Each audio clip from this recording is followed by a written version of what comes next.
వచ్చేసరికి అంటే నా తమ్ముడు కాబట్టి నేను వచ్చా. వేరే వాళ్ళైతే నేను ఎందుకు వస్తా? వేరే వాళ్ళ ఇళ్ళకి వచ్చిన ఎవరి ఇళ్ళకి మాట్లాడినా కాదు నువ్వు అట్లా వస్తాను అని ఇక్కడ అందరు భయపడతాను కదా పిల్లలందరూ చూడలే కదా ఎప్పుడు అట్లా. నేను రోడ్డు మీద అట్లా తిరగలే కదమ్మా. రోడ్డు మీద ఎప్పుడైనా తిరిగినా మీరు చూసిల్లు ఎవరితోనన్నా మాట్లాడినా రోడ్డు మీద తిరిగినా జస్ట్ తెలుసా వాళ్ళ కోసం కారు దిగి వాళ్ళ ఇంట్లోకి పోయినా నాకు తెలుసు మరి వాళ్ళ కోసం వాళ్ళ సిద్ధాంతం నీకు తెలుసా వాళ్ళ నైతిక విధానం తెలుసు నేను మాట్లాడతాను నాకు సమాధానం ఇవ్వకపోతే అడుగు మరి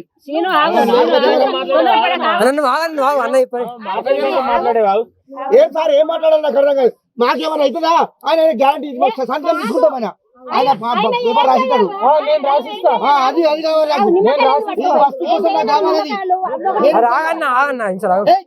మాడుకోండి చదవకండి నిమ్మకాయలు ఏం చేయండి నిమ్మకాయలు ఎందుకు పట్టుకోండి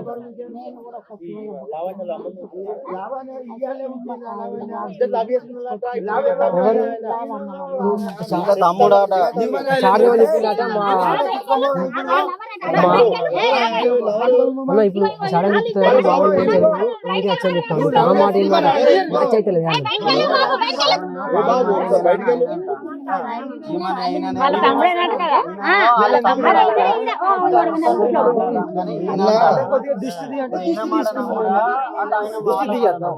ఇప్పుడు ఆడబిడ్డ నీ ఇంటికి నేను వచ్చాను దిష్టి తీయాలో మరి ఇంకా నేను పడేసి అదే నిమ్మకాయలు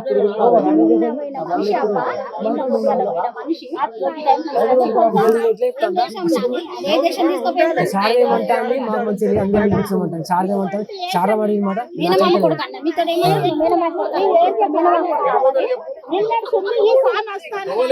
అని డౌట్ మాకు అంతే.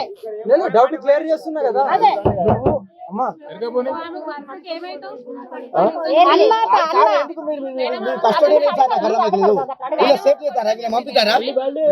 పంపిస్తారా సార్ మీరు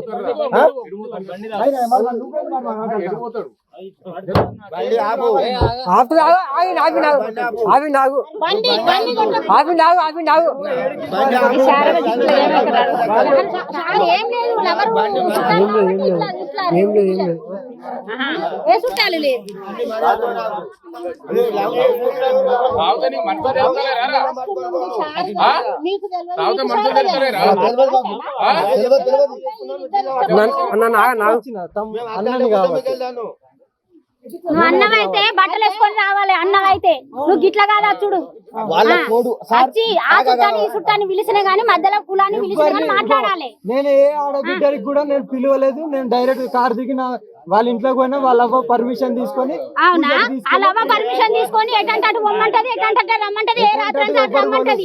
వాళ్ళ అవ్వ బోకర్ రావు మరి వాడల నడవదు అట్లా. అవి వాడలు అట్లా నడవది బోకర్తనాలు నడవయి. ఇక్కడ ఎవరు బోకర్తనం అది బోకర్తనమే అంటారు దీని. దీని బోకరన్ను బోకరని కాకపోతే మంచోడు లెక్కున్నావా? ఇట్లా నిశ్శబ్దంగా తీసుకోపోడు నిశ్శబ్దంగా తీసుకొచ్చుడు. నిశ్శబ్దంగా ఎవరు పోలే పొద్దున్నే వచ్చా. ఏ కులాన్ని అడిగి తీసుకుపోయినావు? ఏ కులాన్ని అడిగి తీసుకుపోయినావు?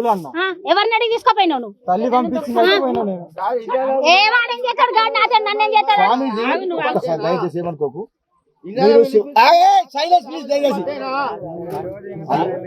చెప్పండి మరి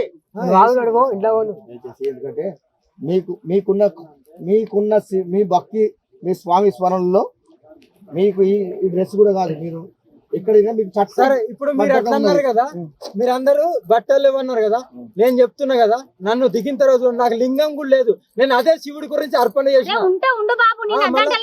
నా గురించి మీకు అదంతా అవసరం. నేను నా తమ్ముడు గురించి వచ్చిన ఆ తల్లి పర్మిషన్ తీసుకున్నా, నేను పూజకి తెప్పించుకున్నా, మళ్ళీ దించాను. దీనికి మించి నువ్వు మళ్ళీ రావద్దు. మాత్రం నువ్వు దిగు. నువ్వు మళ్ళీ రావద్దు. నువ్వు పట్టుకొని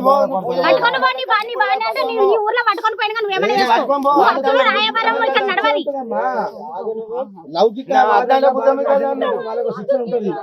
నాకు తెలుసు అంటే ఇక్కడ గాజులు పెట్టుకొని పెట్టుకున్నా తండ్రి.